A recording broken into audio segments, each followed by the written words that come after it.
Olá pessoal, tudo bem? Aqui é o Caio José e eu estou no canal do René Monterrey mais uma vez para a gente conversar sobre filosofia, religião, artes e ciências do ponto de vista esotérico, trazendo aqui mitos, filosofias, através de várias nuances para a gente analisar, refletir junto e trazer aí visões diferentes, né, que possam somar aí no repertório de vocês. Estou como representante do projeto Folhas Soltas. Convido a todos para conhecerem o perfil no Instagram, @folhasoltas, com um S só no meio. E o René Monterrey, grande estudioso de astrologia, ele faz atendimento de astrologia kármica e ele deixará os seus contatos no final para quem tiver interesse de conversar com ele, tá? Renê, gostaria de deixar umas palavras iniciais? Oi, primeiro agradecer, né? Agradecer o pessoal que está assistindo esse vídeo, o pessoal que está participando do canal, o pessoal que está curtindo os nossos vídeos, né? E dizer que é um prazer estar fazendo esse trabalho, é um prazer estar compartilhando aí todos esses anos de caminhada com vocês. E como eu sempre digo, a finalidade aqui não é a gente levar verdades prontas, mas sim a gente atritar o processo de pensamento, tá? Porque o crescimento todo ele se baseia no atrito, né? E Sim. principalmente o atrito do pensamento, o atrito de valores, e é isso que a gente procura ou a gente pretende fazer aqui no canal, tá bom? Mais do que um canal um canal de esclarecimentos, talvez, né? Seja um canal onde a gente entra com uma pergunta e sai com sete, né? Mas o que acaba sendo muito legal, né? Se a gente conseguir essa proeza, então a gente está no caminho. Muito bom. Dessa vez a gente vai conversar sobre o tema Ciência das Idades. É bastante interessante a gente compreender a origem e do que se trata essas ciências, né, arcanas, ciências que fizeram parte da nossa ancestralidade e de alguma forma até hoje inspiram todas as ciências convencionais, filosofias, artes e religiões, mesmo que essas mesmas não a reconheçam e mesmo que essas não a conheçam, inclusive, né? Então a gente vai estar conversando aqui a respeito desse tema e para falar a respeito da ciência das idades, a gente precisa na última ou penúltimo, no último ou penúltimo encontro nosso, a gente falou a respeito da Agartha, falou também sobre sinarquia, e sempre que a gente fala em Agartha, a gente lembra de um período em que os deuses conviviam harmonicamente com os homens. E o que é isso? Um momento em que o conhecimento, né, o conhecimento das leis da natureza, todas as minúcias desse conhecimento, fazia parte do dia a dia dessas pessoas. Não havia o conceito de segredo, tudo era compartilhado, né? Até que, após vivenciar aí os seus milênios, suas longas eras de apogeu, a Atlântida começa a viver o seu declínio, a sua queda, e os cataclismas começam a interferir, né, negativamente na civilização, começa a afundar a Atlântida em partes, porém a gente sabe que todo esse conhecimento que foi desenvolvido, que foi aprimorado na Atlântida, de alguma forma, ele é preservado por um ou por outros que já estavam preparados para enfrentar esses cataclismos e, de certa forma, migraram para regiões de menor impacto desses fenômenos da natureza. Após migrarem com esses conhecimentos para regiões mais montanhosas, de menor impacto, esses conhecimentos começaram a ser sistematizados e organizados em núcleos, conhecido como ali a fase primitiva dos colégios iniciáticos, e a sistematização desse conhecimento visava devolver todo esse compêndio de experiências para a humanidade, porque esse conhecimento é de direito da humanidade, que outrora perdeu, justamente por ter mal utilizado esse conhecimento. Isso traz luz sobre uma questão muito interessante, que a gente sempre pergunta: se a Atlântida era uma civilização muito avançada, né, em muitos pontos mais avançada do que a civilização atual, como ela encontrou esse caminho de declínio, né? É porque o conhecimento, ele não tem uma relação completamente direta com o estado de consciência, com a sabedoria. A gente pode dizer que o conhecimento, ele é uma ferramenta que, dependendo do estado de consciência, ele pode ser utilizado para uma ou para outra finalidade. Ele pode ser utilizado para a conciliação ou para a ruptura, dependendo daquele que porta. Então, a princípio, nesse novo momento em que esse conhecimento foi preservado,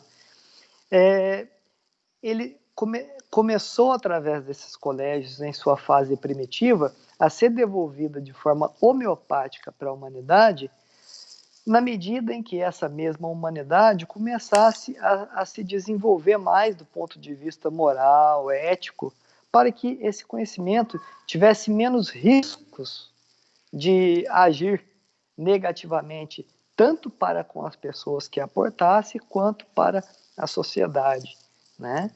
Então, quando a gente fala nessa fase também, a gente lê na Doutrina Secreta de Helena Blavatsky que ela se refere a um livro chamado Kyuté. Esse Kyuté, pelo que, se não me falha a memória, ele era dividido em 7 fólios, 7 enormes fólios com conhecimento todo codificado de forma simbólica. Desses 7 fólios, saíram 14 grandes volumes secretos, da qual o primeiro desses volumes era o livro de Dzyan. Livro de Dzyan que inspirou a Blavatsky a escrever os seus 6 volumes da Doutrina Secreta, que a gente está, inclusive, se referenciando hoje. E a Helena Blavatsky, nessa mesma obra, ela fala sobre a Gupta Vidya, a ciência das idades, tradição, religião, sabedoria, tradição arcana, né? Que era um momento evolutivo e civilizatório onde a perspectiva sobre o conhecimento era bem diferente da atual. Era um momento em que a visão filosófica, religiosa, científica e artística, elas eram completamente interdependentes numa realidade de dimensão de conhecimentos, e não como ela se transformou em seu futuro, de forma setorizada, como se cada setor do conhecimento tivessem membranas, muros, né, que separassem essas qualidades. Então, esse primeiro momento de Gupta Vidya, né, a Gupta Vidya como a origem de todas as ciências, filosofias, artes e religiões, Gupta significa velado, preservado, protegido, e Vidya, conhecimento. Então, ela se referia a um conhecimento transcendental que pertenceu à nossa ancestralidade e que é a fonte de todo o conhecimento que hoje se tem na face da Terra.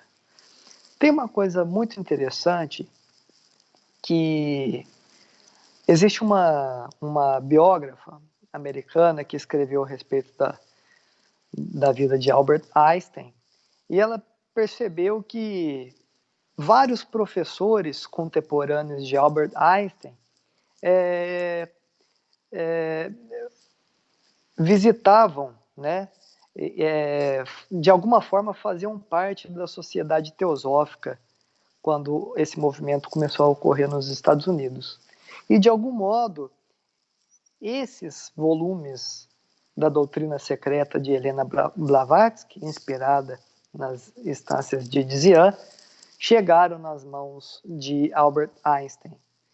E uma sobrinha de Albert Einstein que conviveu com ele, depois dele já ter morrido, ela deu uma entrevista dizendo que ela percebia que ele tinha a doutrina secreta como livro de cabeceira, né?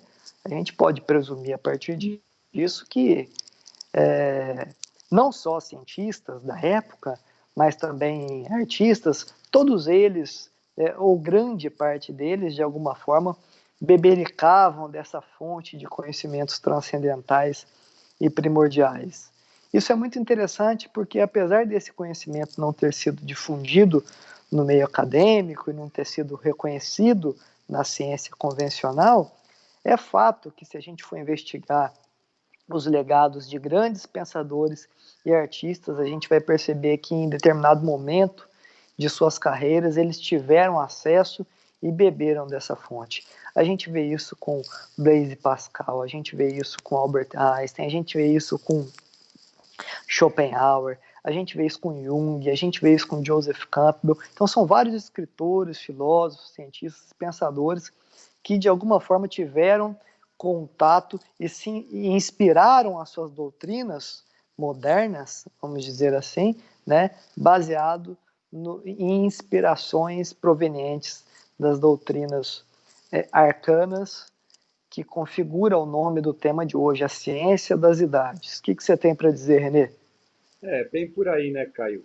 Se a gente for pensar, né, o que acontece, né? Havia um descompasso muito grande entre a ciência e a filosofia, né? Então, quando a gente pega a antiguidade, a gente vai ver assim que as questões elas eram vistas de modo muito mais filosófico, né? Então, para nós fica assim, é impraticável, né? Mas, por exemplo, você vai chegar lá na Grécia Antiga, o Teorema de Pitágoras, né? Como que alguém filosoficamente chegou a uma fórmula matemática, né?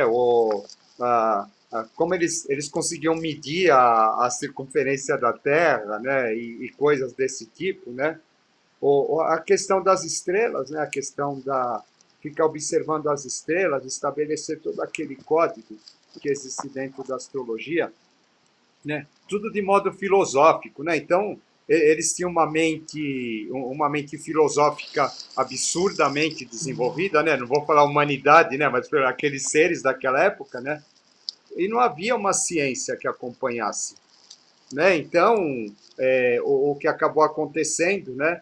É que aquele conhecimento acabou sendo a origem de tudo, né? A gente vai ter eu falei aqui, por exemplo, a gente vai ter a alquimia como mãe da química moderna, embora a alquimia ela se baseie em conceitos puramente filosóficos, né? A questão do transformar o chumbo em ouro, etc., vai muito mais do que aquilo que a ciência considera, né?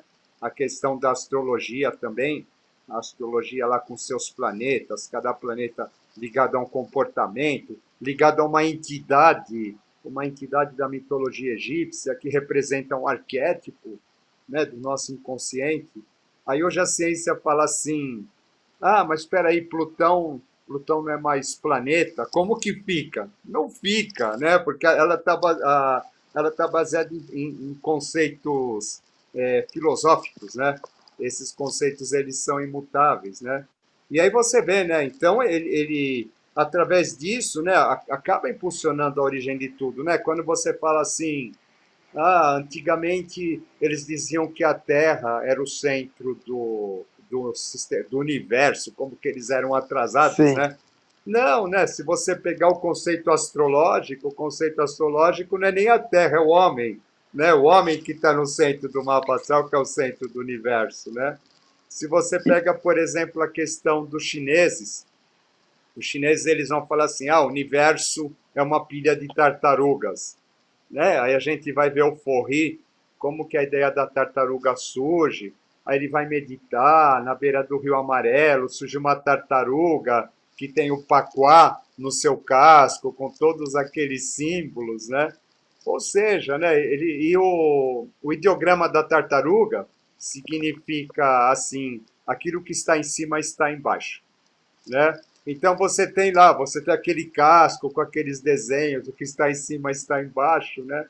É claro, o universo é uma série de mundos sobrepostos. Aí se abre, né? Quando a gente vê tudo isso, oh, que maravilha que era o pensamento deles, né? Que maravilha que era o pensamento desse homem medieval que dizia que a Terra era o centro do universo. Que maravilha que era o pensamento do chinês, né? A ciência pode achar um absurdo, né?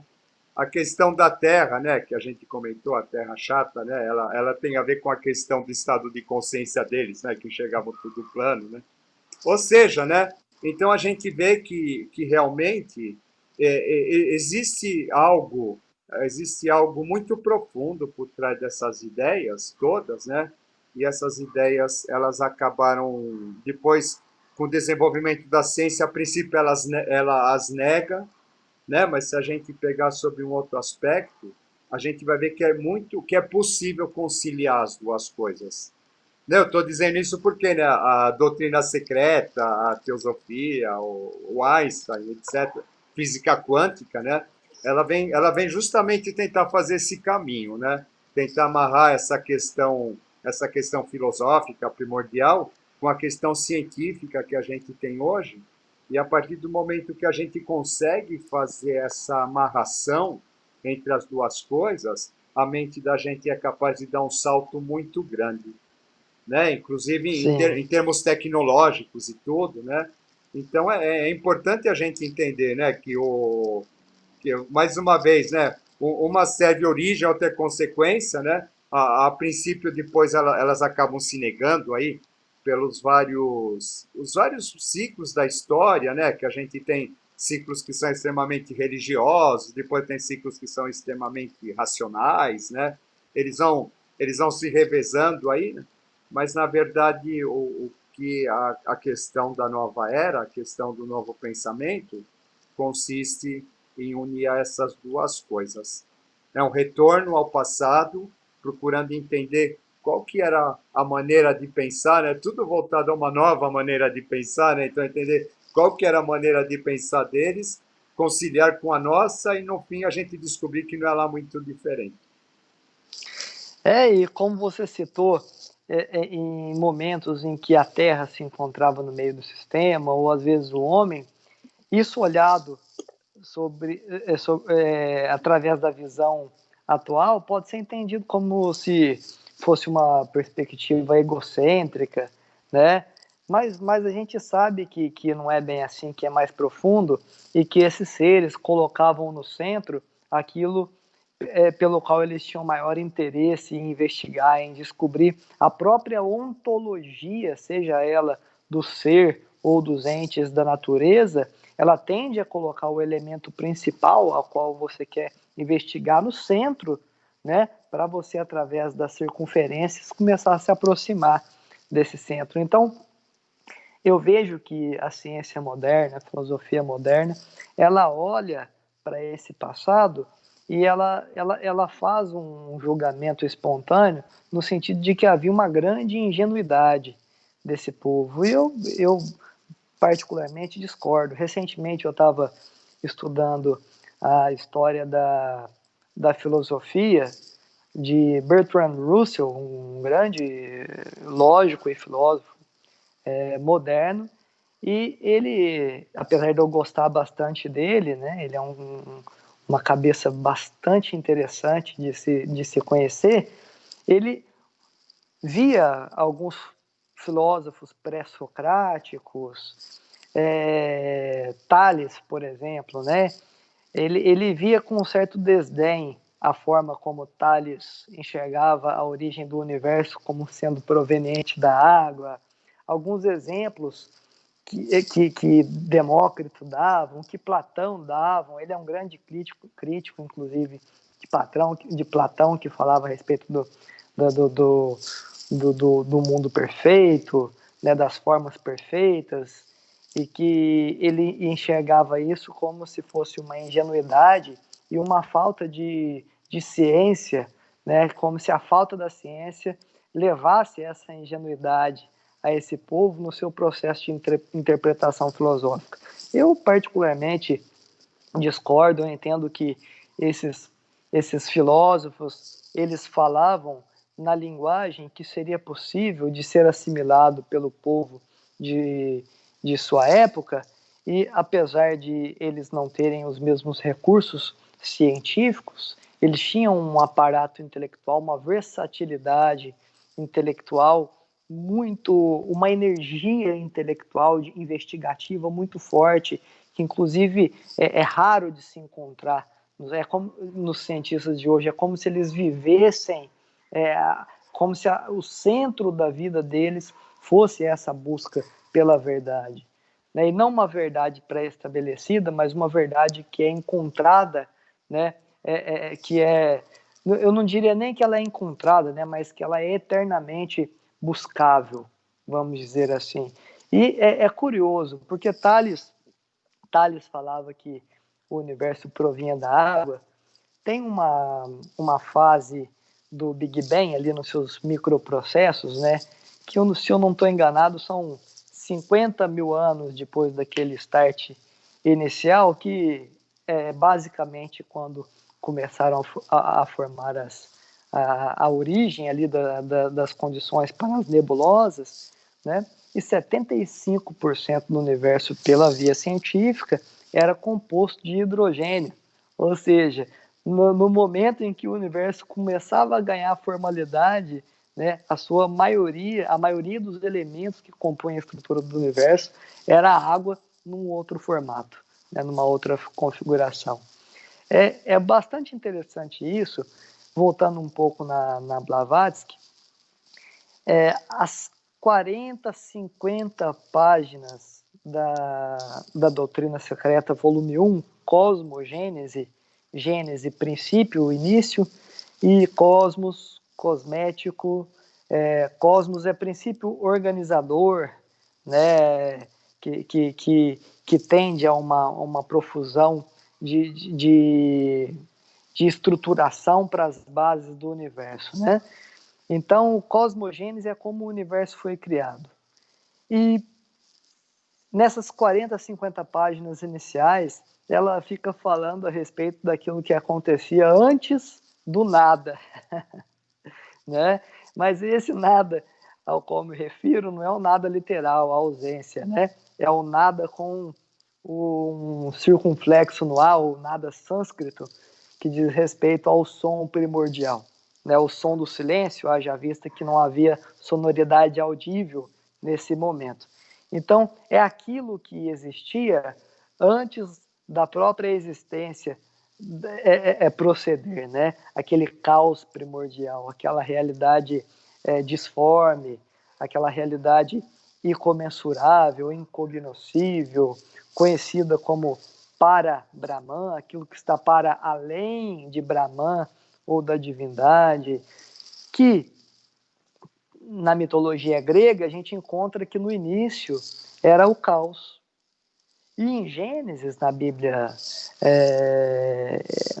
a gente pode levar em consideração, inclusive, o Pentateuco, em hebraico, eles falam que no início a terra era informe e vazia, e essa condição era uma condição de caos. Então a gente vê aí uma similaridade entre o Pentateuco, a gente vê uma similaridade entre a mitologia grega, que fala que o início era o caos, uma massa informe e vazia, onde todos os elementos se confundiam na mesma realidade. A gente vê na teosofia que essa mesma fase era uma fase onde espírito, matéria e energia eram indiferenciados, ou seja, eles se confundiam na mesma realidade. E a gente vê também a era de Planck, que vai de 0 até 0 elevado a menos 49, o comecinho ali do Big Bang, né, que é uma fase mais ou menos nessas características, por não haver ainda luz, o que existia era uma obscuridade, onde os elementos se confundiam na mesma realidade, e ao contrário de haver uma explosão, que o termo Bang é um termo bastante bastante limitado, né? Não se trata de uma explosão, mas de uma expansão, de uma inflação, né, dessa condição atômica densificada no princípio das coisas, né? Lembrando, inclusive, que o Big Bang ele não fala sobre a criação, o princípio do universo, né? O Big Bang ele fala sobre a estrutura do universo a partir de um suposto ponto inicial, né? E é bastante interessante que essa fase, que é chamada de Era de Planck, ela porta também essas mesmas características que a gente encontra na mitologia, que a gente encontra na teosofia, e a teosofia, só para fazer uma ponte, diz respeito a um conceito dado por Amônio Sacas na Grécia para os contatos que ele teve com essa ciência das idades, Gupta Vidya, tradição secreta, religião, sabedoria. É super bonito, né, Caio? É, A gente vê, né? Você está falando aqui, eu fico viajando, né? O Gênesis, ele vai falar assim, no começo não existe nada, né? Apenas o espírito de Elohim vagando pelo abismo, né? ou o Espírito de Deus pairando sobre as Sobre o águas, mais ou abismo. menos. É muito Exatamente, né? bonito isso, né? Aí, de repente, ele diz assim, faça-se a luz e é uma luz, né? Tem um silêncio, né? Então, quando ele diz faça-se, já passou a ser alguma coisa, né? No mesmo Sim, momento que ele diz faça-se, já tem uma diferenciação, né? Do antes e do depois, né? O que era a luz e a sombra, né? O movimento e a inércia, né? Então você vê assim, né? Você fala assim, poxa, né? É um modo simples, né? Mas extremamente poético, né? O que eu acho legal da ciência das idades é que ela tem uma poesia, ela tem uma sim, poesia assim muito bonita, né? A Blavatsky, a doutrina secreta, essa questão da água, quando ela vem, toda a vida vem da água, toda a vida, né? Só que ele está falando das águas akáshicas, etc., claro. né? Mas Uma que outra depois, concepção de mas que água, né? Não depois, há quando a nada. gente vê aqui no nosso planeta, né? Essa questão, o planeta, toda a vida, ela vem da água, né? O planeta ele vai virar água, depois da água vão surgir os peixes, os plânctons, né? Aí o peixe vai criar perna, vai sair, vai virar um réptil, né? Então toda a vida vem da água, né? O chinês, quando ele fala a tartaruga que sai do rio, o paquá, então o paquá você começa a ver pela água, né? A água você se relaciona, a água é o ponto de partida sempre, né? Porque a vida começa da água, né? Então é extremamente interessante, né? Os cultos indígenas, os cultos africanos, né? Eles vão falar sempre de uma divindade ancestral, né? Que ligada à água, sempre feminina, sempre ligada à água, né? E é extremamente interessante que a gente perceba isso, né? Porque a Blavatsky depois ela vai chegar nessa água, assim, ela vai falar que ocorre aquilo, ela usa um termo bonito que eu esqueci. Então ela vai usar um termo assim, alguma coisa que coalha, né? E, Sim, sim, né? E aquilo que era uma substância, de repente, ela, como fosse um leite, né? A ideia do sim. leite também, né? Que é uma ideia feminina, né? A água, Da mãe. o leite da mãe, né? Aquele leite depois, no momento, ele vai talhar, né? E quando ele talha, ele começa a se estruturar em várias formas, né? E a vida surge a partir daí, né? E a gente vê que se a gente pegar, voltando, né? Se a gente pegar a questão da ciência oficial, né? Ela acaba dizendo isso também, né? O que é Sim, interessante, agora, o que eu acho, né? Você falou aquela questão do centro do universo, né? É importante, então o que está no centro é o principal, né? O que está no centro do ovo é o principal, né? A garta em relação à Terra é o principal, né? Em relação à o astrologia, núcleo, o os centro, o núcleos, eixo. em relação à astrologia, né? Cada um de nós é o centro do nosso universo, cada um de nós vê o mundo com os nossos olhos, né? Ninguém vê o mundo com os olhos dos outros, ninguém evolui pela ideia do outro, pelo pensamento do outro, né? O que é interessante que a ciência das idades ela faz, que a ciência oficial não faz, é essa ponte entre o micro e o macro, entre o homem e o universo.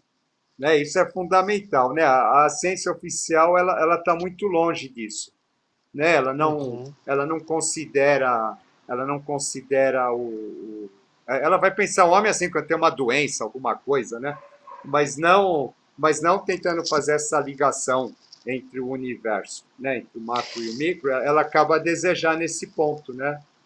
É, Né? a gente poderia dizer que as disciplinas, na medida em que elas foram caminhando no sentido de um especialismo, elas foram se setorizando e elas foram criando barreiras de interdisciplinaridade. E ao impedir essa interdisciplinaridade, que é uma coisa real e permeia a ciência das idades, né? Ela foi diminuindo a sua plasticidade de busca de norte, de orientação, porque a ciência ela precisa de uma orientação. A partir do momento que você tem os ferramentais científicos em mãos para fazer uma análise, você precisa de uma premissa, né? E a premissa, ela não vem através do ferramental. A premissa vem através de uma suposição que pode ser uma referência bibliográfica, pode ser uma intuição, pode ser uma observação da natureza, né? Mas essa premissa é muito interessante que ela esteja, de alguma forma, vinculada a esse conhecimento ancestral que está na origem, inclusive, da própria ciência moderna, que a desconhece, né? A ciência arcana, não, você disse, né? Ao ler é, algumas referências a instâncias de Dzian, ali a gente encontra matemática, física, literatura, poesia, é, sabe, inúmeras sistematizações de conhecimento dividindo uma realidade muito floral.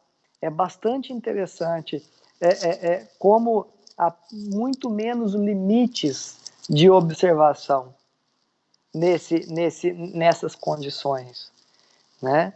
E já a ciência moderna, ela tende à cristalização se ela se negar a estabelecer ponte com todas as outras nuances de conhecimentos, seja esse conhecimento popular, seja esse conhecimento o esotérico, né?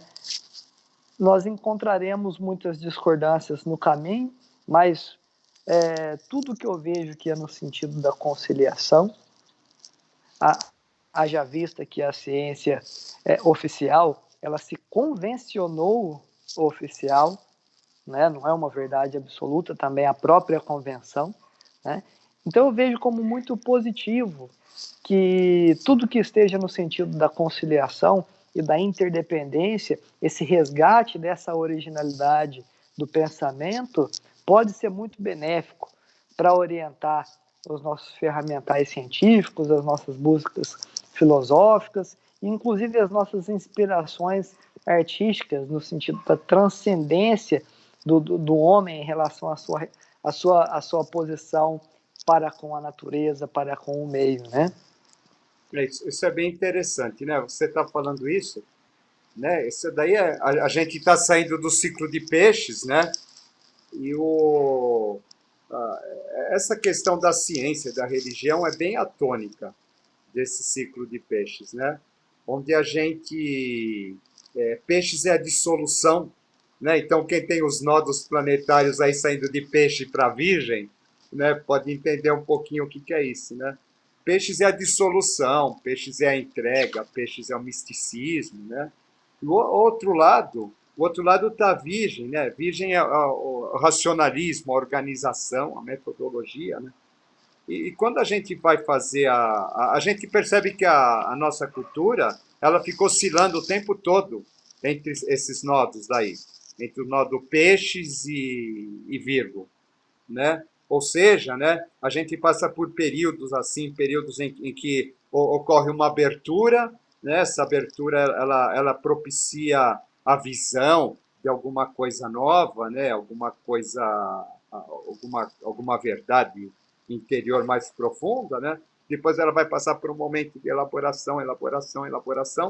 Aí aquilo vai virando especialização, especialização, especialização, até que ela acaba se perdendo, né? No fim, é aquela coisa do yin e do yang, E porque a queda dos anjos e, está aí ela também, vai né? voltando para a origem sem perceber, né? Porque a especialização vai dissolvendo aquela coisa principal que havia, né? A Sim, gente tem que tomar muito cuidado com isso, né? Porque a gente vê assim, de repente existe alguma sacada a respeito de alguma coisa interessante, né? Isso em termos de curas, em termos do que for, né? De sociedade, de pensamento, etc. Né? Aí quando entra a mente especulativa na jogada, né? Ela vai dissolvendo, né? Ela vai dissolvendo aquilo e aquilo dificilmente consegue se estabelecer, né? O que seria interessante, aí a tal do experimento, né? Então, precisa ter o um experimento científico, eu só acredito naquilo que eu vejo, eu só acredito nas estatísticas, eu só acredito nos gráficos, né? Precisa precisa dessa ferramenta, né? A coisa bem virginiana, né? Então a gente precisa entender que, na verdade, né, quando as pessoas elas têm esses nodos, né? Então, ou como qualquer nodo significa o quê? Significa você levar a bagagem que você traz daquele caminho, você levar ela consigo para outra extremidade. E não negar, não largar aquela bagagem lá, falar, oh, isso daqui já não serve, agora eu vou fazer outra coisa, né? E partir do zero naquele outro ponto, né? Porque sim, aquela bagagem que você traz, ela é a ferramenta que você tem para desenvolver a etapa seguinte, né? com Como certeza. ele não leva bagagem, a humanidade não leva bagagem, a humanidade, nesses momentos assim de razão, a era da razão, a era da ciência, agora é uma era de não ciência, né? Quando chega esse momento daí, ela acaba, um lado vai desprezando o outro, sabe? Ela cai numa polaridade, né? E aí o que acaba acontecendo é que a gente acaba não indo para lugar nenhum, né? É, na medida em que a gente desconhece ou nega a nossa própria origem, a gente tende a desenhar um futuro atritivo, né? Da qual todos nós também negamos viver. É, né? É bem por aí, né? Então é interessante. Eu acho que hoje, né? Hoje a gente está aí num momento em que a gente precisa pensar um pouco nisso, né? Essa questão a gente volta a essa questão, a gente já falou da questão tecnológica, tudo, né? Se a gente não souber temperar isso, né, com um lado filosófico, se a gente não começar, o lado filosófico o que que é, né? Aquele que não começa a nos mostrar o que está por trás da aparência das coisas, Uhum. né? Que seria a visão arquetípica do que Sim, está por lá, né? Aí sim a gente consegue superar, né? Superar as dificuldades, tudo que se apresenta, né? Porque se a gente ficar preso nessa questão das aparências, as evidências científicas, a gente não vai para lugar nenhum. A ciência ela é muito interessante, né? Então, uma hora a gente vê, por exemplo, uma hora o ovo é o vilão, outra hora o glúten é o vilão, depois descobre que não é mais o vilão, aí o vilão passa a ser outra coisa, né? A ciência sempre tem essa questão, né, ela estabelece padrões e quando esses padrões eles são colocados em xeque, aí a ciência ela é obrigada a se movimentar, né? Então sim. ela é movida muito mais pela lei dos acidentes do que por aquilo que é, né? Ela só vai, ela estabelece uma verdade, ela só vai questionar aquela verdade a partir do momento que aquela verdade for abalada por alguma coisa inesperada, né? Que nós sabemos ser a divindade, né? A ciência das idades, não, a ciência das idades ela já busca uma verdade que é permanente, é aquela verdade que é permanente, é o princípio da mente, o princípio do feminino, o princípio da elaboração, o princípio da manifestação, o princípio do interior, né? E a partir disso, ela vai, a partir desses valores, ela vai continuando firme, né? Seria Sim, mais, né? Ela tem aí esse norte, né? É como dissesse, ela tem um norte, né? A ciência oficial ela está precisando de um norte, tá? sim. Né? Tá precisando de um norte. De repente o norte acabou sendo ganhar dinheiro, acabou sendo ter celebridade, acabou sendo dominar a humanidade, o poder, né? Mas ela perdeu aquele norte, né? Que o norte de tudo, né? O norte de tudo que existe é, termina naquela homem conhece-te a ti mesmo, né? Humanidade conhece-te a ti mesmo, né? Não tem outra, não tem outra coisa, né? Então a partir daí estabelece-se uma ponte que seria capaz, né? Capaz de levar a humanidade assim para caminhos assim, acho que menos turbulentos, né? Talvez se esses pensadores, cientistas, filósofos modernos tivessem acesso a determinados conhecimentos dessa natureza, eles teriam um outro olhar sobre o passado, né? E não um olhar de subjugar esse ou aquele pensador por fazer uma jogada de linguagem, uma analogia, uma metáfora, né, que ao chegar a esse conhecimento na modernidade pode soar como uma grande ingenuidade por parte dele, né, por falta Isso. de método, mas não, né, a gente sabe que tem uma coisa bastante interessante, Picasso, pode ser que eu esteja enganado em algum detalhe, mas a essência é que Picasso ele visitou algumas cavernas onde haviam algumas pinturas rupestres. E ele ficou chocado ao perceber que aquelas pinturas, mais do que milenares, elas tinham as mesmas características, tudo que uma pintura moderna precisa ter, elas já tinham. O que ele quis dizer? Ele quis dizer que é como se a gente tivesse é, é, é, é como se a gente não necessariamente tivesse avançado, mas é como se a gente tivesse fazendo as mesmas coisas através de uma outra perspectiva.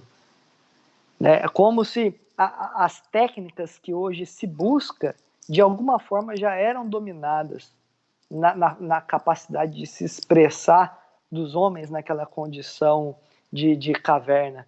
E isso é bastante interessante, porque isso também faz referência a, a, a Gupta Vidya.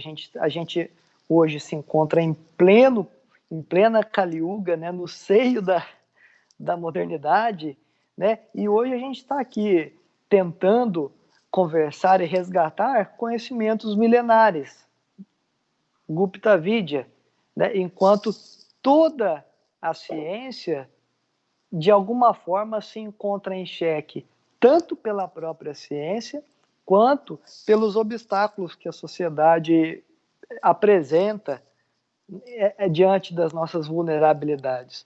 O próprio coronavírus, né? O próprio coronavírus colocou, de alguma forma, a ciência de joelhos perante a sua própria vaidade, porque a cada dia que passa fica mais evidente o quão despreparados a gente está para lidar com uma situação que traga alguma surpresa do ponto de vista científico, né? Uma pequena mudança e a gente já se encontra quase que completamente vulnerável, despreparado para lidar com a situação, fica emitindo nota sobre nota, uma desmentindo a outra, ou seja, um comportamento quase que de um adolescente, né?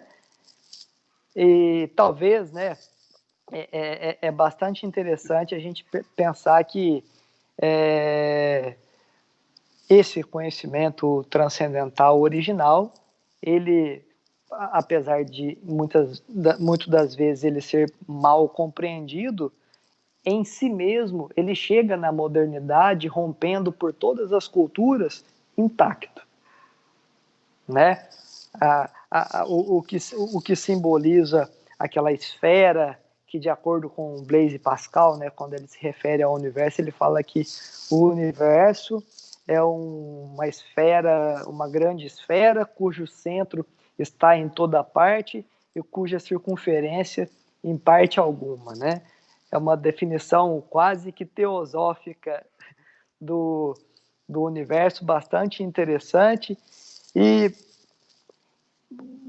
isso também volta naquele assunto, né, daquela condição primordial da doutrina secreta, aquela condição do imanifestado, né, que eu também fiz uma analogia com aquele estado pré-cósmico ali do Big Bang, né, a era de Planck, onde ainda nem a luz havia, então tudo vivia num sistema caótico, desorganizado, onde todos os elementos se confundiam na mesma realidade, e de alguma forma misteriosa, todas essas potencialidades se agrupam num único ponto, né? Esse ponto, o germe do ovo, a raiz sem raiz de tudo que sempre foi, é e será, né? O ponto germinal do mundo, o ovo do mundo, vamos dizer assim. O ponto que encerra em si todas as possibilidades universais. E a partir dessas possibilidades, todos os universos serão criados. Então aí a gente já tem uma referência bastante interessante de um primeiro momento referente a zero, que é esse caos, e esse segundo momento, essa segunda etapa, que é um ponto no eixo, como eixo desse caos, que é o ponto germinal. A partir desse momento há uma primeira polaridade, desse ponto que representa o tudo em potencial, e aquele que até então, por não compreender, a gente tem como um nada existencial, um véu negativo da existência. Para os cabalistas, a Ein Sof Aur, né? Os véus negativos da existência. Então, a relação entre esse zero e esse um, cria-se uma diferença, uma primeira polaridade. E essa polaridade se faz por esse ponto que se expande e se transforma em um diâmetro. Na medida em que esse ponto se expande na forma de um diâmetro, ele divide essa esfera inicial na sua face superior, que a gente pode dizer que quando Deus criou os céus, né? Ou na mitologia grega do caos nasce também o Urano, né? E a parte inferior relativo à Terra, ou Geia, ou Reia, ou também, por que não, a raiz, né? Purusha, a raiz do espírito, ou Prakriti, a raiz de toda a matéria. E a partir do momento que a gente tem o contraste entre Purusha e Prakriti, a raiz do espírito e a raiz da matéria, aí sim começa a grande dinâmica evolutiva, e esse diâmetro também ele se verticaliza formando um mais, criando aí uma cruz, uma roda que começa a girar e dinamizar o processo evolutivo universal. É bastante interessante que mais ou menos há 50 mil anos, pós o gatilho ali do Big Bang, né, houve um momento em que começaram a se formar objetivamente diferenças aparentes de concentração da matéria, como se nessa fase estivesse replicando na matéria o que essa polaridade ocasionou a nível arquetipal. E é bastante interessante que, se eu não estou enganado, há mais de 300 mil anos depois, aonde o universo chega naquele momento em que eu falei que 75% era hidrogênio, 25% hélio e um pouquinho de lítio, né? Eu sei que dá um pouco mais de 100% aí, mas é por aí, né? É a fase que começa a surgir as nebulosas, ou, melhor dizendo, o mundo das formas. As coisas começam a ganhar materialidade, começam a se tornar perceptíveis do ponto de vista formal. Então, esses microsistemas do Big Bang, aferidos, né, cientificamente, por metodologias empíricas, né, vamos dizer assim, eles reproduzem quase que que pontualmente as fases de um conhecimento mais do que milenar. Isso que eu acho bastante interessante. Quanto mais a ciência avança, né, mais ela revela a tradição e a ciência das idades. O que é interessante nisso tudo, né? Eu acho que aí é que está a coisa toda, né? A gente volta à questão do eixo peixes e virgem, né? A mente humana ela tem muita dificuldade em compreender o simples, sabe? É extremamente difícil. Quando a gente vai fazer alguma coisa, quando a gente vai fazer um projeto de algo, né? O que acaba acontecendo, a gente sempre tende a fazer pelo mais difícil, né? A gente vai fazer o mais difícil, mais rebuscado, né? Depois é preciso que a mente passe por um processo de limpeza, né? E aí o que a gente fala é a limpeza, né?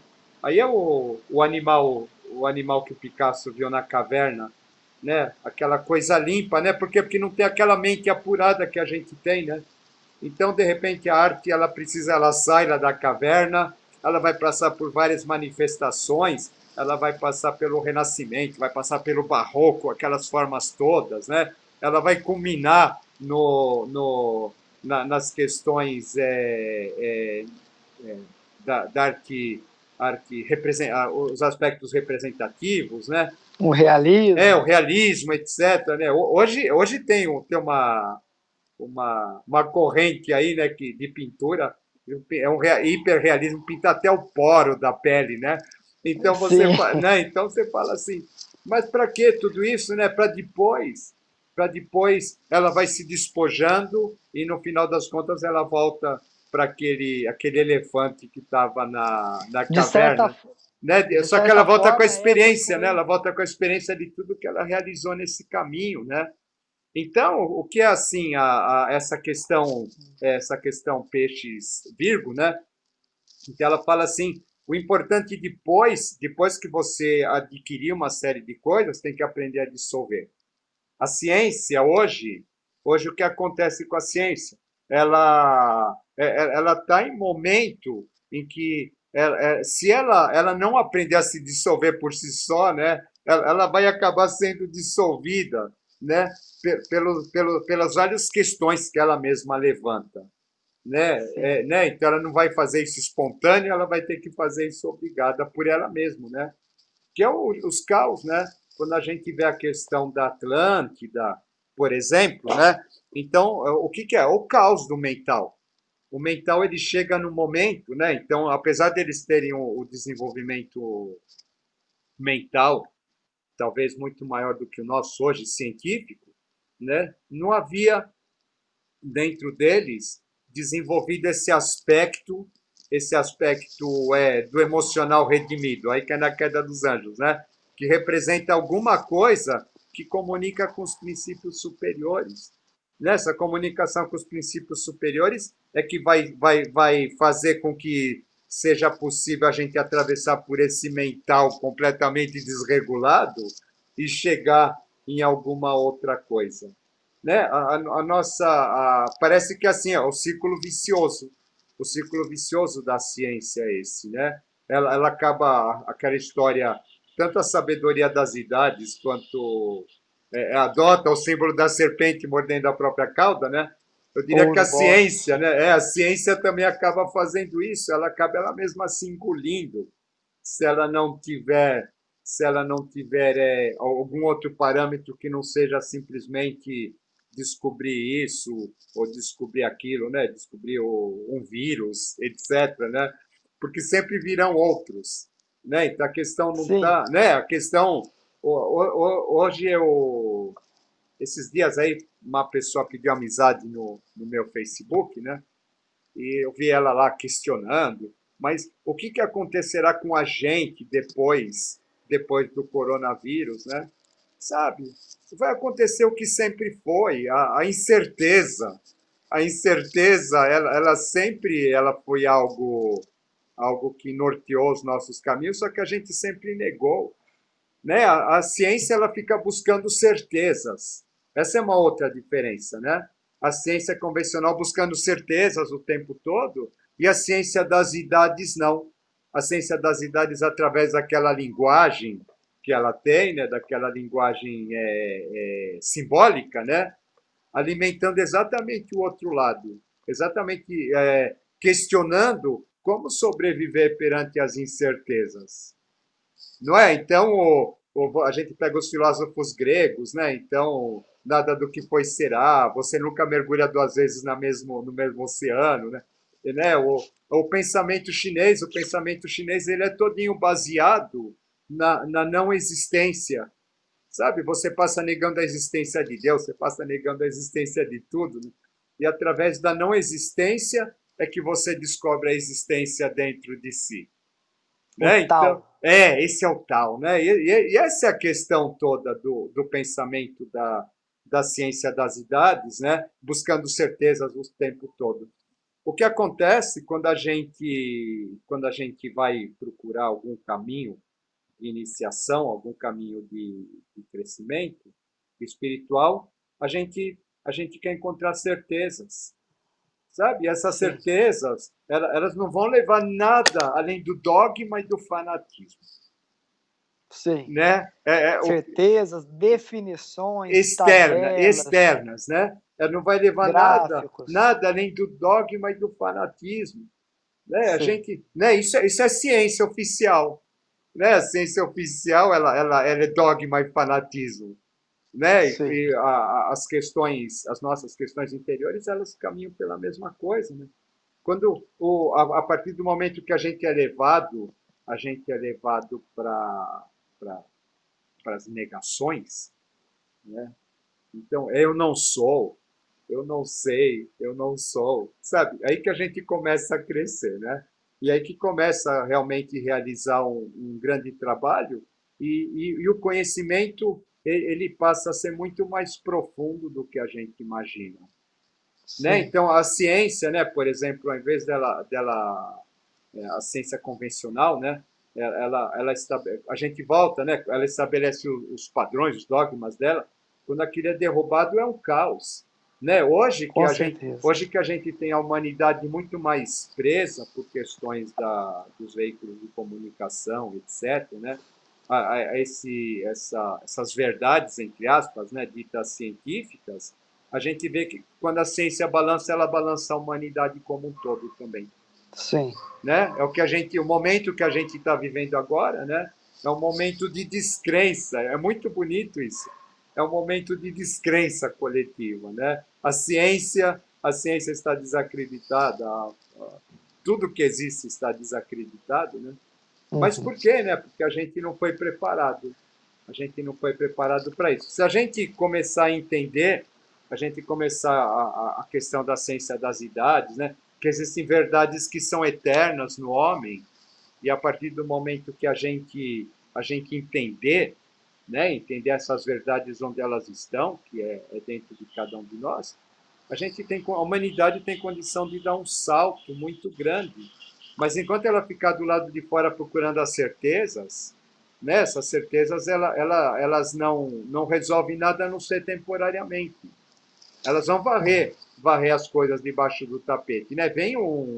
Agora vem uma vacina aí e essa vacina resolve o problema. Não, a vacina resolve esse problema, sabe? Daqui a pouco vem outro, né? E olhe lá, né? E olhe lá, né? Então, sabe? Então não é assim, né? Essa a gente volta, né? A gente volta à questão que a ciência das idades ela se alimenta e ela alimenta aquilo que é eterno no homem, Sim. né? E é isso E que é importante, né? A o gente se prender. eterno, o eterno é uma coisa muito, muito mal visto na visão moderna de ciência e de filosofia. A maioria dos filósofos modernos, eles preferem enxergar a verdade como a verdade de um tempo. E eles negam esse princípio que transpassa por todos os tempos, né? Logo, de alguma forma, mesmo sem conhecer, ou às vezes até mesmo conhecendo, eles acabam por negar também, de alguma forma, a ciência das idades, né? Então, essa é a grande vaidade, né, em que a gente confere hoje na ciência. É muito interessante. Você pensa, cada tempo tem a sua verdade, né? Mas na verdade todas essas verdades elas são reflexos de Sim, uma única verdade, né? Que sim, a gente está o tempo todo negando, né? A, a, sim. a, criou-se a ideia essa ideia do avanço tecnológico, do modernismo como sendo uma negação a tudo Do passado. aquilo que é o passado, né?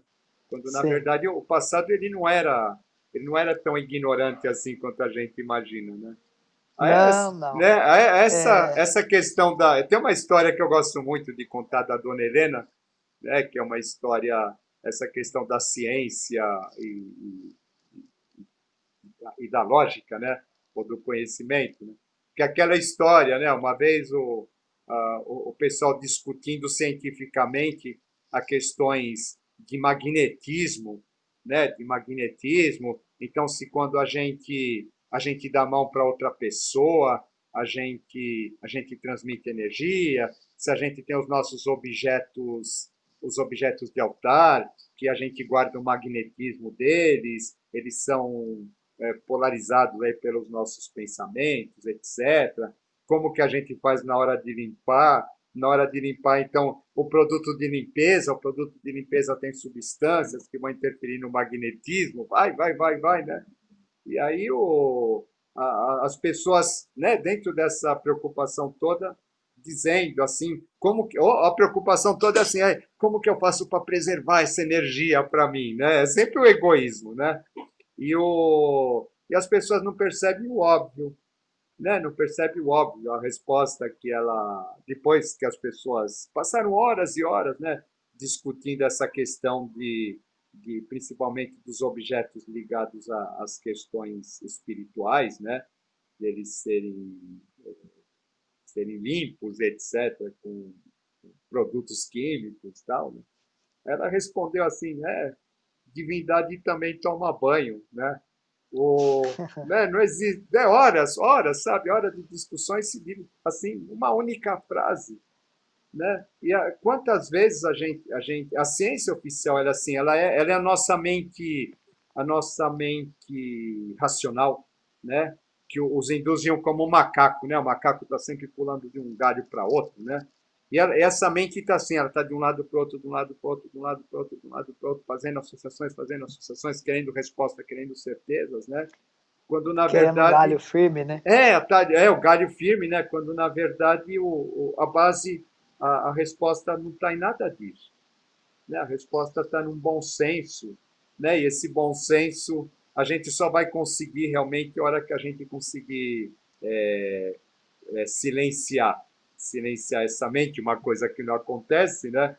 Mas a gente conseguir não dar ouvidos para isso e a gente começar a dar ouvidos para uma outra coisa que existe dentro de nós, que seria essa ancestralidade toda que a ciência oficial nega, né? O que eu acho legal hoje, né? A gente não pode deixar de falar, né?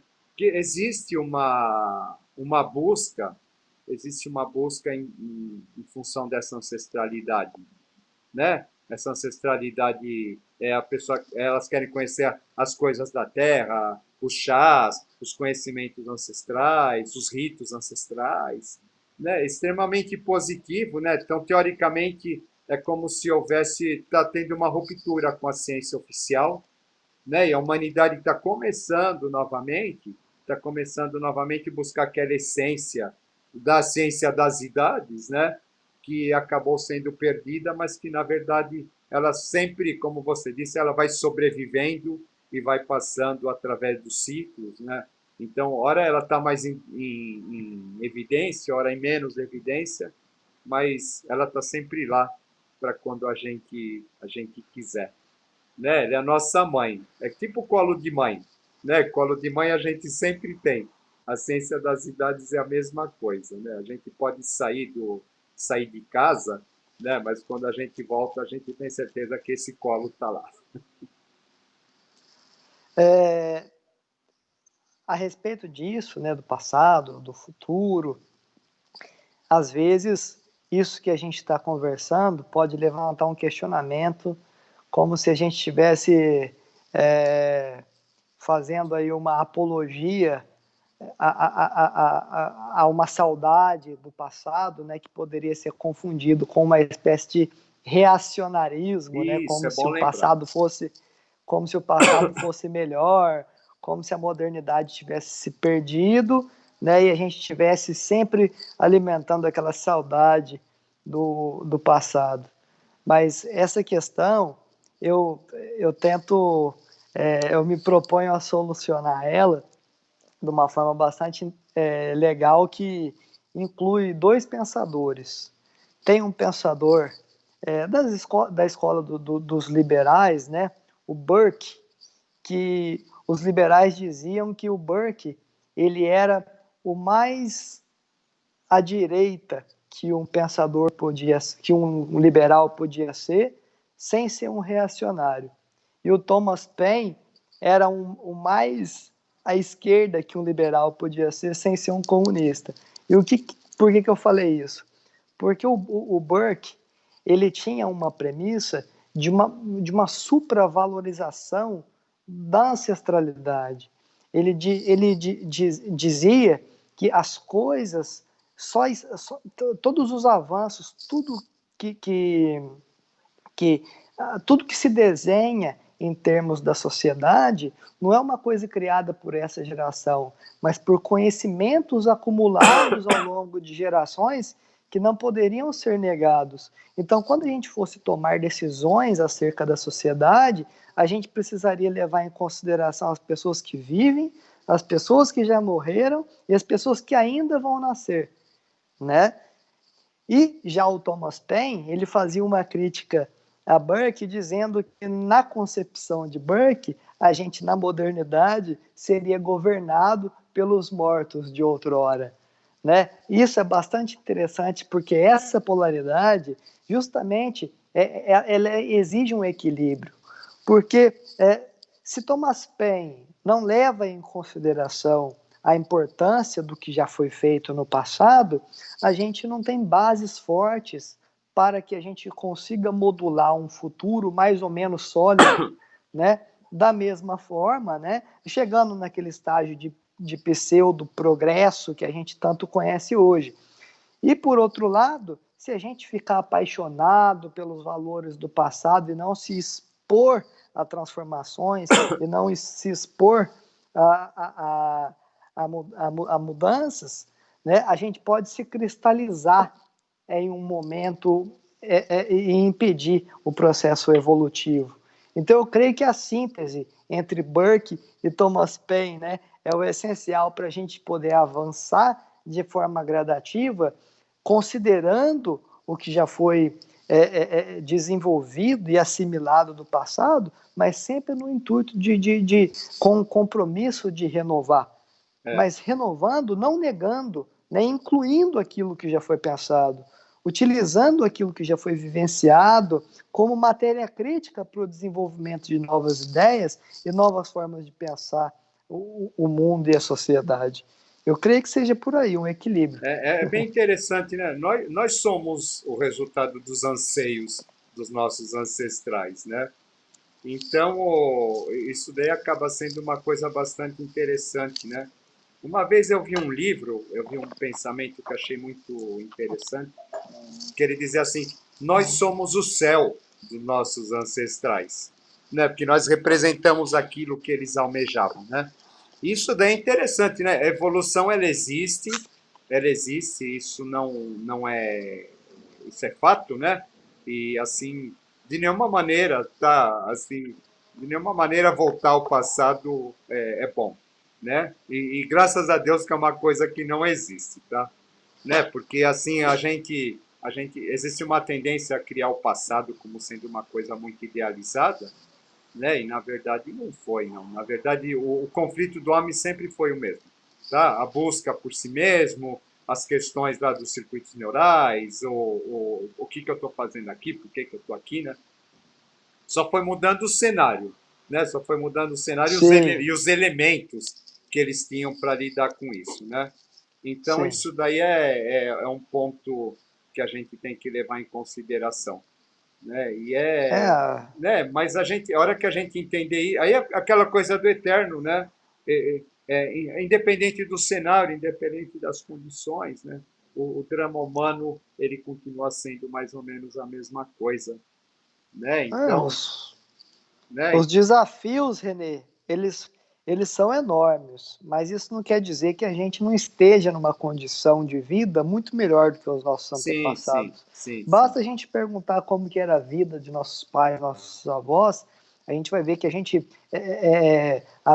aprecia de uma vida muito mais valorada, uma vida muito mais bem vivida, a gente tem muito mais conhecimento à disposição. É claro que existe uma questão de entropia bastante interessante, né?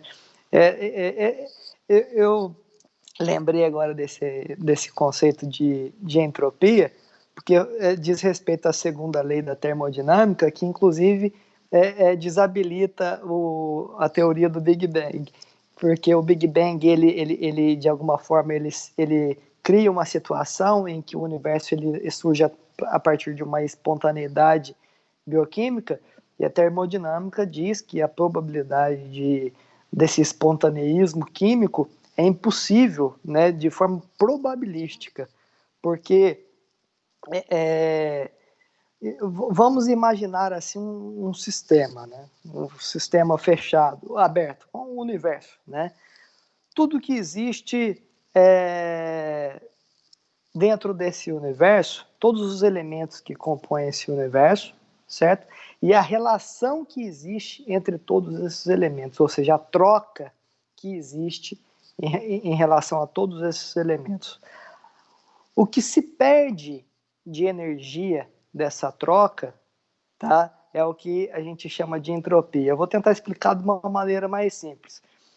Na época da Revolução Industrial, né, o grande fetiche de muitos cientistas era descobrir uma forma de criar uma máquina perpétua, ou seja, um motor Moto que perpétuo. durasse para sempre. Né? Aí eles até que chegaram a fazer um motor que dava energia para um outro motor, que por sua vez dava energia para o primeiro, para tentar fazer um sistema auto-reverso, né? De modo a ele durar para sempre. Né? Seria aí o, o graal, né, dos industriais, né, esse motor perpétuo. Mas acontece que há entropia, há uma perda de energia durante a troca. Graças a E o Deus, que né? exatamente, e isso desabilita o Big Bang, mas está totalmente de acordo com a ciência das idades, que fala que nós partimos de um ponto, mas nós tendemos a uma dissolução. Porque entropia também é um sinônimo de desordem, mas não desordem no sentido de bagunça. É desordem porque ela entende que quanto mais o tempo passa, mais amplas são as relações entre os elementos que compõem esse tempo, esse espaço, né? E maior é a perda de energia, né? As probabilidades, e é um processo irreversível, né? Tudo parte de um mínimo de probabilidades para um máximo de probabilidades, de forma irreversível, de maneira a perder energia, no caso dos experimentos, né? Perdia a energia cinética, aquela energia, na medida em que ela era passada de um sistema para outro, ela ia se transformando em energia também, só que de uma energia não cinética, né? Ela não servia para movimentar aquela máquina. Né? Então, aquela máquina, uma hora ela ia parar, uma hora ela ia desagregar. Né? Assim acontecerá com esse período de manifestação, que é um período de atividade, e ele se torna a cada segundo, ele ganha muita complexidade. Imagina só o grau de complexidade que o universo cria a partir do Ahankara, que cada um tem a chance de se enxergar como um Deus, né? Ou como um ser diferente do outro. Tudo que se pôde pensar a partir desses prismas Hoje a gente tem aí, é, eu acho que são 7 bilhões de pessoas pensando, sentindo, fazendo, acertando, errando no planeta, criando sistemas sintéticos de tecnologia, robôs, sistemas de informação. Então, o grau de complexidade, né, é enormemente maior do que outrora. É. Porém, o que existiu outrora não deixa de existir. Então, isso garante a irreversibilidade do processo. Tudo fica cada vez mais complexo. E essa complexidade, na visão da ciência, é sinônimo dessa confusão, que retorna lá aquele caos inicial. Né? E o caos inicial para a teosofia não é um sinônimo de uma bagunça, mas é o sinônimo de uma realidade indiferenciada que é um caos para os nossos sentidos. É um caos para a nossa compreensão, a nossa percepção. A nossa mente não atinge e, por isso, para nós, essa realidade é caótica. Porque para ela mesma, não sabemos do que se trata.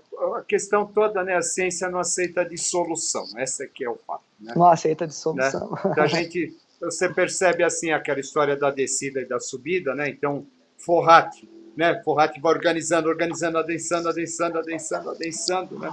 Chega no máximo da densidade, é como se fosse o videotape do Big Bang, né? Chega no máximo da densidade, aquilo adensou demais, ele tende a explodir, né? E aí é Kundalini, aí vai dissolver. Ele vai dissolvendo. Dissolvendo, né?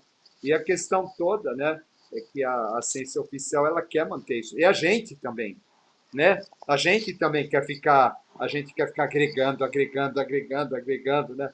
Conhecimento, bens, seja o que for, né? E a gente não quer abrir mão de nada daquilo, né? E na verdade, o segredo todo está na hora que a gente abre mão e a coisa começa a se dissolver. Né? Porque aí o que fica é o essencial. O essencial a gente nunca perde. Aquele essencial que estava no primeiro ponto, que se manifestou, ele vai continuar, né, até o final. Isso a gente nunca perde. Né? Mas a gente, nessa coisa de agregar forma, a gente vai se afastando tanto dele que a gente vai pensando que a gente é ele. Né? A ciência ela está criando tantas possibilidades, né? E ela está se perdendo. Ela se imagina Deus, mas ela é um Deus caótico, né? É um Deus perdido em meio de tantas possibilidades que ela não sabe o que fazer, né? Quando na verdade ela nem se imagina, né? Ela nem se imagina que ela precisaria dissolver muitos conceitos, muitas coisas, valores aos quais ela está arraigada, né? E rever as suas verdades, rever seus pontos fundamentais para começar a ser direcionada num outro sentido, né? Então, né, interessante isso daí, é interessante isso que a gente está vendo. Né? Essa questão da... Aí, para a gente finalizar, né, nós já estamos no nosso talo aqui de horário, né? Mas uma questão interessante que a gente pode debater depois, né? Então, que, por exemplo, né, então você diz, no Big Bang acontece alguma coisa 300 mil anos depois, aquilo vai ter continuidade, né, de uma outra maneira, vai aparecer novamente, né? É a questão dos ciclos, né? Então, se você for pensar assim, por exemplo, uma pessoa, em termos de astrologia, né, uma pessoa que nasceu na época da Segunda Guerra Mundial, né, embora a Segunda Guerra tenha acabado, aquela configuração astrológica da Segunda Guerra, aquela pessoa ela leva com ela até o resto da vida dela. Né? Aquilo fica presente em toda uma geração e é levado, sabe? As pessoas, a geração de vocês, geração Plutão e Escorpião, né? Vocês trazem característica daqueles anos todos, né? Aqueles anos 80, que foram uns anos assim bastante conturbados, né? E importantes, né? Vocês arrastam aqueles dramas, aqueles conflitos, aquelas questões, vocês arrastam com vocês no decorrer de toda a vida. As crianças que estão nascendo hoje, com toda essa inquietação, toda essa insegurança, toda essa ambiência que a gente está vivendo, né? Elas vão levar tudo isso para frente também, né? Então, ou seja, né, no universo nada é estanque. A gente precisa entender isso, né? A ciência ela considera assim, ó, isso daqui é uma coisa a partir do momento que eu resolvi isso daqui, pronto, isso daqui deixou de existir, quando na verdade não, isso está repercutindo, repercutindo, repercutindo, né? E se transformando. E se transformando, né? E levando a gente a se transformar. Então, acho que essa é a diferença fundamental, né? A finalidade aqui não era dizer tanto era dizer das semelhanças, né? Da ciência das idades e da ciência oficial, mas acabamos chegando falamos das semelhanças e das diferenças também. É, é. E você falou aquela hora, né, do Big Bang, né? Stephen Hawking ele cita que esse princípio do Big Bang era um princípio composto por leis obscuras e desconhecidas, né? Ele assume a vulnerabilidade da ciência perante esse período inicial, né? Era Planck e tudo mais, né? E é interessante porque a partir do momento em que o universo começa a inflar, né? Inflar implica em um sopro, né? E se a gente for ver no Pentateuco, a gente encontra mais de 30 vezes, né, o termo nefesh. Nefesh significa sopro, hálito, fôlego, né? O sopro divino que infla a alma na vida e dos seres viventes, né? Então é bastante interessante como que esses conceitos estão presentes nessas tradições antiquíssimas e o tanto de ciência que contém de forma cifrada nesses conhecimentos que a gente vai descobrindo na medida em que a ciência vai avançando. Assim, eu estimo por uma conciliação, né? A minha postura nunca foi de negar a ciência, inclusive eu sou um grande admirador do método científico, mas eu creio que o âmbito científico ele precisa de um amadurecimento, de redefinir as suas prioridades, né? Parece que virou um grande playground de atender demandas do ego, né? Em função de poder e de dinheiro e de status no que diz respeito a se ter ou não razão a respeito de algo, né? Então, na medida em que a ciência ela muda de postura, rompe com esses muros, né, que de certa forma ignoram a arte, ignoram a filosofia, e a ciência moderna ignora muito, né? Houve aí um divórcio entre a ciência e, e a filosofia e outras ciências de humanidades, né? Então precisa ser resgatado esse diálogo, essa interdisciplinaridade, para não dizer transdisciplinaridade, né? Uma relação transcendental entre todas essas disciplinas, de modo com que elas possam, através dos vários espectros que surgem a partir dessa relação, conceber novos métodos, novos caminhos, novos entendimentos e novas orientações acerca do que se buscar. Né? Uma oxigenação sobre a visão de novas premissas. Né? Tudo isso eu acho que é essencial, e esse momento de cheque que a gente está vivendo, imposto pela própria desorganização da sociedade, de alguma forma é uma grande oportunidade para a gente poder rever isso tudo e agir no sentido da conciliação desses métodos que sozinhos não são nada. É isso aí. Falou bonito agora. É isso aí, né, Caio? Quando a gente nega de onde a gente veio, a gente nega para onde a gente vai, né?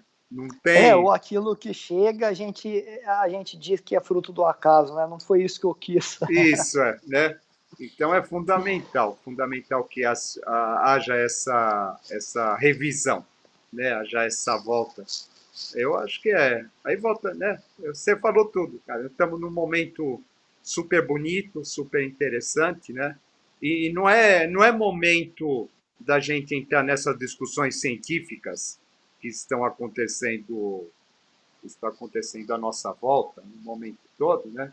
Mas é momento da gente aprender a olhar isso de modo filosófico e a gente procurar a perceber como isso mexe com a gente, como isso mexe com as pessoas, né? E o que, que isso faz com a gente, entrar em contato com os nossos medos, com as nossas inseguranças, e a partir daí a gente tem a necessidade de crescer. Né? Volta para os filósofos do passado, né? A questão que a gente tem necessidade de que as coisas estejam sob nosso controle, e nada está sob nosso controle. Né? Isso é uma realidade que precisa ser aceita. A ciência oficial ela quer controlar tudo, né? E esse controle é uma coisa que não existe, né? Então, Sim. né? E quando a gente lê os livros ancestrais, né? A gente vê que todas as figuras de linguagem que ele usa são figuras assim que levam a gente para viagens, né? Os termos que elas usam não são termos assim que podem designar coisas concretas, coisas objetivas, né? Mas que passam para a gente uma ideia de alguma coisa que fica lá atrás, né? A tal linguagem dos anjos, a linguagem poética do segundo trono, né? Ela funciona desse jeito e é com esse plano que a gente tem que se conectar, né? Volta, né, ao segundo trono como sendo o plano da Mãe Divina, aquela Mundo comparação. celeste. Mundo celeste, a gente faz uma conexão entre esse conhecimento ancestral e a própria figura da mãe, né? Que é um ponto para onde a gente deve se direcionar todas as vezes que a gente estiver em crise, né? A humanidade como um todo, cada um de nós como pessoas, porque é a partir daí que a gente tem condições de se reorganizar, né? E uma vez a gente reorganizado, a gente tem condições de caminhar em direção àquilo que for, né? Mas caminhar com a certeza de que a gente vai ter condições de aprender as lições e os desafios que virão pela nossa frente. Perfeito. E se talvez Bertrand Russell tivesse tido na academia contato com algum desses conhecimentos esotéricos, ele olharia para Tales de Mileto, né, mais uma vez, né, o mundo veio das águas, o mundo celeste, o mundo onde a ideia é elaborada para depois se manifestar de forma concreta, né? Talvez ele olharia para Tales de Mileto, o primeiro filósofo, né? O dito filósofo do Ocidente, né? Mas ele olharia e não subjugaria como se o mesmo tivesse tendo uma perspectiva ingênua com as ferramentas limitadas da filosofia da sua época. É isso aí, né? E assim nós com nossos ancestrais, etc. E até Né? todos nós, né? Isso se estende a todos nós. É, é isso aí, né? O que serve para o todo serve para a parte, né? Com E aí certeza, com certeza. a gente termina falando de ciência dentro de um preceito ancestral. Né? É isso aí, É então. isso aí, então. Vamos Então, um despedir. grande abraço para todo mundo. Agradecemos aí a presença. Não esqueçam aí de curtir, claro, caso vocês gostem. Compartilhar aí com seus amigos nas redes sociais, pelo WhatsApp.